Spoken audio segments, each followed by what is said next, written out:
राजधानी देहरादून के मेहुवाला के साधारण परिवार के मोहम्मद हारून ने अपने नाम एक ऐसा रिकॉर्ड हासिल कर उत्तराखंड परिवार का नाम रोशन किया जो अभी तक किसी ने नहीं किया। हारून ने संवाददाता से बात करते हुए बताया कि वे कैसे देहरादून से लद्दाख के लिए अपनी मोटरसाइकिल पर दूसरे रिकॉर्ड को बनाने के लिए निकले थे, लेकिन रास्ते में एक एक्सीडेंट होने के कारण एक पैर पर चोट लगी। उसके बाद -18 डिग्री के तापमान पर अकेले सुनसान पहाड़ पर अकेले रहने का रिकॉर्ड अपने नाम कर प्रदेश शहर और अपने नाम रोशन किया। हारून का कहना है कि अभी तो यह शुरुआत है, अभी और नए रिकॉर्ड बनाने के लिए प्रयास करूंगा। हारून को शासन से बहुत उम्मीद है कि उनके इंडिया बुक ऑफ रिकॉर्ड में दर्ज किया इस रिकॉर्ड को ध्यान में रखते हुए उसे प्रोत्साहित करते हुए इस सफर में भागीदारी निभाएंगी। सर, आपका शुभ नाम? मेरा नाम मोहम्मद हारून है। मोहम्मद जी, अभी आपने कुछ ये हमने आपके कुछ देखा, ये आपका कुछ आपने रिकॉर्ड बनाया है, इसके बारे में क्या कहना चाहेंगे आप?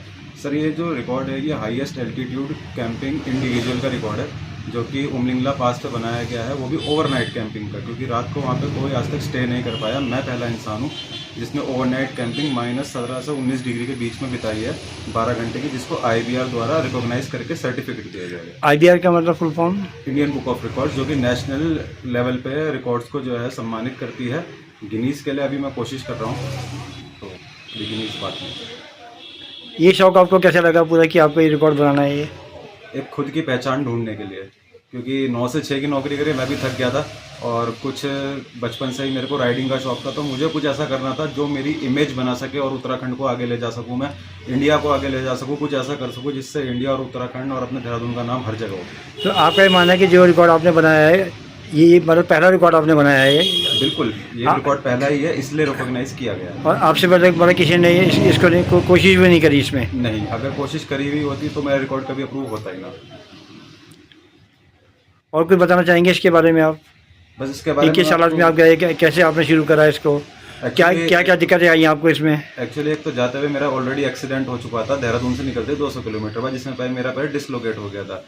पर वही है कि मैंने हिम्मत नहीं हारी और मैं जैसे तैसे करके मैं अपनी बाइक को एक ही पैर से एक ही सेम गियर में आगे चलाता हुआ लेके गया और किसी एक बाबा जी ने मेरा पैर जो है वो एडजस्ट किया।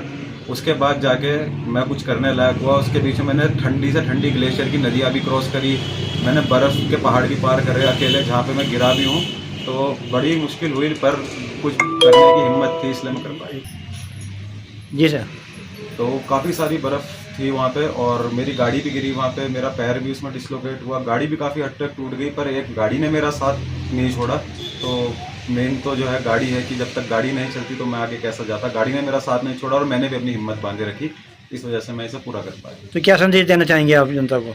मैं यही संदेश देना चाहूँगा कि 9 से 6 की नौकरी से अलग भी थोड़ा वक्त अपने लिए निकालिए और अपनी एक अलग पहचान बनाने की कोशिश कीजिए, नहीं तो सारी ज़िंदगी जो है कीबोर्ड चलाने में रह जाएगी और कभी कुछ कर नहीं पाएंगे। इमेज बनानी ज़रूरी है।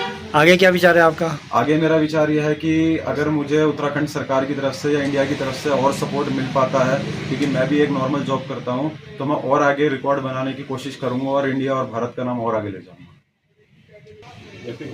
सर, आपने जो आपने इसकी रिकॉर्ड की तैयारी करी थी, तो इसमें कितना टाइम लगा था और किन किन दिक्कतों का सामना करना पड़ा आपको? एक्चुअली मैं जो रिकॉर्ड बनाने गया था वो एक दूसरा रिकॉर्ड था जिसमें स्पीड और टाइमिंग का बहुत तालमेल था, बट मेरा पैर टूट चुका था, इसलिए मैं उस रिकॉर्ड को मैंने कंप्लीट नहीं कर पाया मैं, इसलिए मैंने रातों रात दूसरा रिकॉर्ड सोचा जो कि अभी आप मेरे हाथ में देख रहे हैं।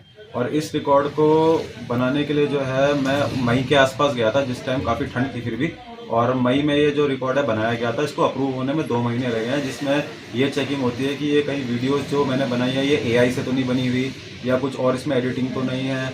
अप्रूव होता है, आधार कार्ड वगैरह सब कुछ चेक होता है, तब जाके अभी फाइनली अगस्त के लास्ट में अप्रूव हुआ है।